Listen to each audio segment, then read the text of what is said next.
Hello everyone, and welcome back to another deep dive into a case that refuses to fade from memory. If you're new here, thank you for joining us on this journey through some of the most haunting stories in true crime. A special shout out to all my loyal subscribers. Your support means everything as we keep shining a light on cases that deserve to be remembered. Drop a comment below. Where are you watching from today, and what time is it right now in your corner of the world? Let's make this feel like a global gathering around the fire, sharing stories that matter. And if you love darker, more intense explorations, be sure to check out my second channel, Nightmare Nexus, for even more chilling content. Now, imagine a crisp December evening in Austin, Texas, 1991. The city was still riding that laid-back southern vibe, a college town steadily growing but not yet the tech powerhouse it would become. Families felt safe enough to let their teenagers close up shops after dark, grabbing frozen yogurt as a simple treat in a world that still seemed predictable. On West Anderson Lane, the I Can't Believe It's Yogurt shop stood as one of those bright, cheerful spots in a modest strip mall. The kind of place where the air carried the sweet tang of vanilla and fruit swirls, where laughter echoed among friends after school or work. 17-year-old Jennifer Harbison was one of the employees on shift that Friday night, December 6th. She was responsible, energetic, the kind of big sister who looked out for her 15-year-old sibling, Sarah Harbison. Sarah had stopped by with her friend, 13-year-old Amy Ayers, probably giggling over toppings or the simple joy of a frozen treat before heading home. 17-year-old Eliza Thomas, another coworker and friend, rounded out the group. These four girls, Jennifer, Sarah, Eliza, and Amy, represented the heart of ordinary teenage life in Austin. School, friendships, part-time jobs, dreams just beginning to take shape. None of them could have imagined that this routine evening would become the night Austin lost a piece of its innocence. As closing time approached around 11 p.m., the shop would have been winding down, lights dimming, chairs perhaps stacked, the last customers long gone. Outside, the North Austin neighborhood settled into quiet. But something terrible unfolded in those final moments. A patrol officer later spotted flames licking from the building and called it in. Firefighters rushed to the scene, battling the blaze that had been deliberately set. When they finally extinguished the fire and entered the charred interior, what they discovered would haunt Austin for decades. The air inside was thick with smoke and the acrid stench of burned plastic, and worse. In the back room, firefighters found the bodies of four young girls. They had been stripped, bound with their own clothing, gagged, and shot execution style in the head, primarily with a .22 caliber weapon. Some were stacked atop one another, their bodies severely burned by the flames meant to destroy evidence. At least one had been sexually assaulted. The sweet yogurt shop had transformed into a scene of unimaginable horror. Blood on the walls, chaos where innocence should have reigned. The fire had done its damage, compromising crucial forensic clues, but the brutality was unmistakable.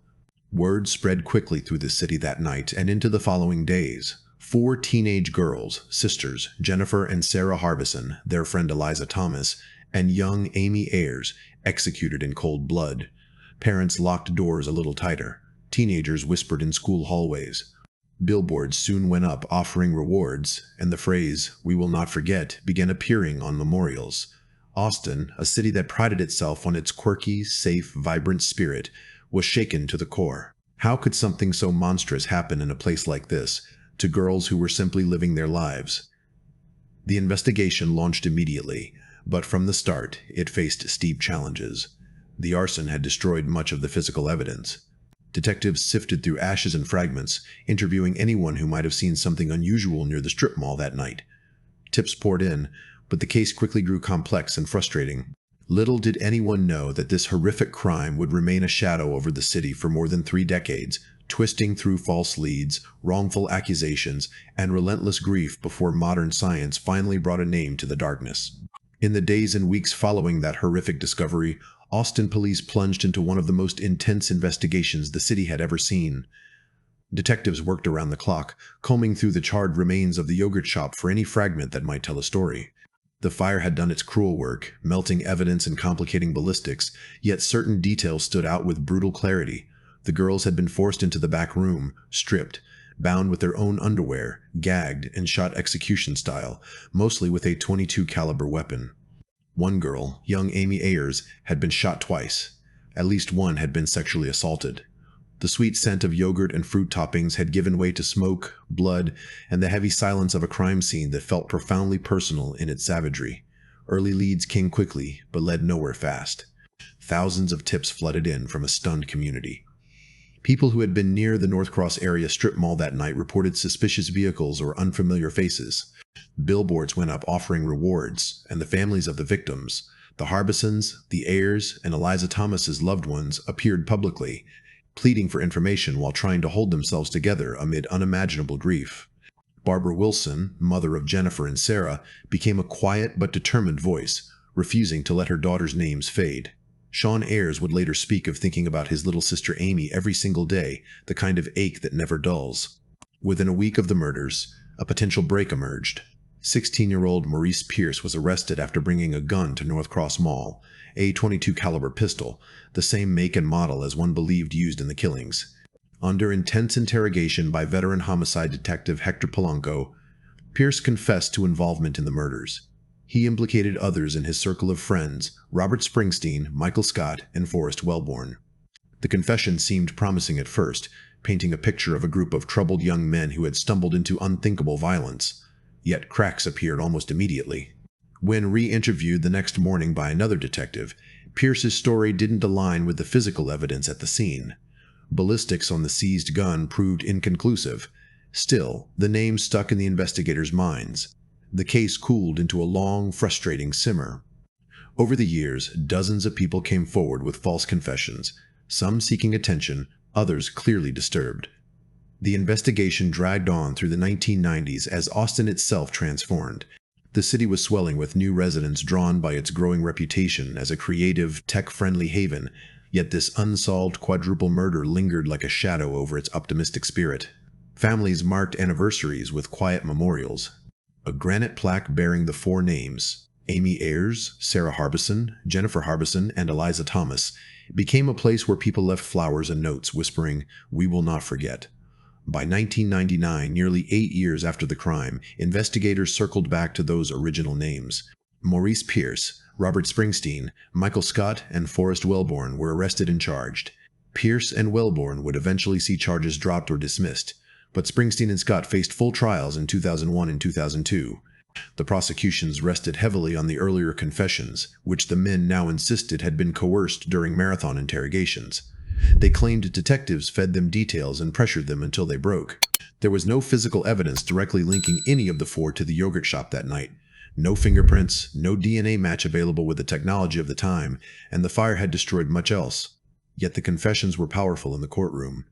Springsteen received life in prison. Scott was sentenced to death. For the victims' families, it brought a fragile sense of resolution, though many questions remained. For the accused and their own families, it marked the beginning of a nightmare that would stretch for years. Appeals followed. In 2006 and 2007, the Texas Court of Criminal Appeals overturned both convictions, ruling that Springsteen and Scott had been denied the chance to cross-examine each other regarding the interlocking confessions. New DNA testing, unavailable in 1991, began to cast further doubt. By 2009, charges against them were dismissed. Maurice Pierce had already spent time in jail before his charges were dropped. He was later shot and killed by police in 2010 during an unrelated incident. Forrest Wellborn walked free earlier. The four men, once branded as monsters by the public, were no longer officially tied to the case, yet the cloud of suspicion never fully lifted in the public eye. Their lives had been upended, years stolen behind bars or under the weight of accusation. Meanwhile, the real killer remained unidentified, hidden in the cold case files. The yogurt shop murders became one of Austin's most infamous unsolved crimes, a wound that refused to close. HBO would later produce a docuseries that brought renewed national attention, forcing investigators and the public to confront the possibility that justice had gone terribly wrong the first time around.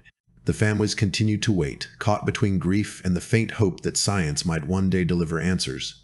The city that had once felt safe enough for teenage girls to close a yogurt shop on a Friday night now carried a deeper caution, a reminder that evil can slip quietly into even the most ordinary places. The long years of uncertainty tested everyone involved. Detectives retired, new ones took over the cold case unit. Advances in forensic technology offered glimmers of hope, but for more than 3 decades, the blood on those walls seemed destined to remain a mystery. Little did they know that a deceased serial offender's DNA was waiting in the shadows, ready to rewrite the entire narrative of what happened that December night in 1991. Decades slipped by, turning the yogurt shop murders into a haunting legend whispered in Austin's true crime circles. The city had changed dramatically since 1991. Once a laid-back college town with a quirky soul, Austin had exploded into a bustling tech hub, its skyline dotted with gleaming towers and its streets alive with festivals and innovation. Yet for the families of Amy Ayers, Sarah and Jennifer Harbison, and Eliza Thomas, time moved differently. Every holiday, every birthday, every quiet December 6th carried the same sharp pain. Barbara Wilson, who lost both her daughters that night, spoke of the endless ache of wondering what kind of women Jennifer and Sarah might have become. Sean Ayers kept his little sister Amy's memory alive through small, tender stories shared with his own children. The granite memorial plaque in North Austin remained a sacred spot where fresh flowers appeared year after year, a silent testament that Austin had not forgotten. Renewed hope flickered in the late 2010s and early 2020s when an HBO docuseries revisited the case, shining a national spotlight on the flawed original investigation and the human cost of those wrongful convictions.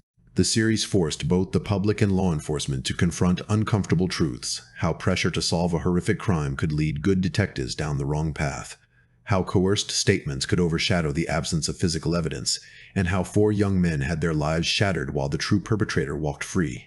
The renewed attention breathed fresh life into the cold case unit.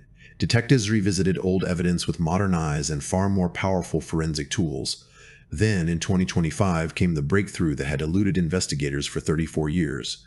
Advanced DNA testing, including genetic genealogy techniques that had solved other long-dormant cases, finally yielded a match. The DNA profile recovered from the scene pointed directly to a man named Robert Eugene Brashers. Brashers was no stranger to violence. By the time the link was made, he had already been dead for years, having taken his own life in 1999 after a standoff with police in Missouri. He had lived a transient life across Texas and the Midwest, leaving behind a trail of unsolved rapes and murders that investigators were now re-examining in light of the yogurt shop evidence. Brashers fit the profile of a dangerous serial predator. He had a documented history of sexual assaults and killings, often targeting vulnerable victims in seemingly safe environments. The DNA match was not marginal, it was strong and conclusive. In September 2025, Austin police and Travis County prosecutors held a press conference that sent shockwaves through the community. They publicly announced that Robert Eugene Brashers was the primary perpetrator responsible for the execution-style murders of the 4 girls. The announcement brought a complex wave of emotions. For the victims' families, there was relief mixed with fresh grief. Finally, a name and a face to attach to the monster who had stolen their daughters and sisters. Yet the identification also reopened old wounds, forcing them to relive the horror while processing that the men they had once believed guilty had suffered terribly for crimes they did not commit. The exoneration process moved forward with deliberate speed. In February 2026, a Texas court formally cleared Robert Springsteen, Michael Scott, Maurice Pierce posthumously, and Forrest Wellborn of any involvement in the yogurt shop murders. After more than 2 decades of living under suspicion or behind bars, the 4 men finally received official recognition of their innocence. Some had rebuilt shattered lives, others carried deep scars from years of public judgment and lost time. Their wrongful convictions stood as a sobering reminder of the fallibility of the justice system when under intense pressure to deliver answers in the face of unimaginable evil. Even with Brashers identified as the killer, questions lingered. Was he acting alone that night in the yogurt shop? The brutality and coordination of the crime, binding, gagging, sexual assault, multiple gunshots, and the deliberate arson, raised the possibility of an accomplice. Investigators continue to examine Brashers' known associates and patterns from his other crimes, but as of now, no definitive second perpetrator has been named. The case, while no longer cold in the traditional sense, still holds shadows. For Austin, the resolution carried both closure and a lingering melancholy. The city that had once felt safe enough for teenage girls to lock up a frozen yogurt shop on a Friday night had long since learned harder lessons about vulnerability. The story of the 4 girls, Jennifer and Sarah Harbison, Eliza Thomas, and Amy Ayers, remains etched into the collective memory not just as victims of monstrous violence, but as symbols of stolen youth and innocence. Their names are spoken with reverence at memorials, in documentaries, and in quiet conversations among those old enough to remember the shock of December 1991. In the end, the yogurt shop murders teach us something profound about persistence, about the quiet power of science to pierce through decades of darkness, and about the resilience of families who refuse to let their loved ones be forgotten. The blood on those walls has finally been given a name, yet the emotional residue lingers. We remember these 4 girls not only for how they died, but for the ordinary, beautiful lives they were living right up until that terrible night. Their story reminds us that evil can invade the most mundane places, but so too can justice, even if it takes 34 years to arrive. As we close this chapter for now, we honor the memory of Amy, Sarah, Jennifer, and Eliza. May their families find whatever peace is still possible, and may Austin, and all of us, continue to hold space for the truth, no matter how long it takes to emerge.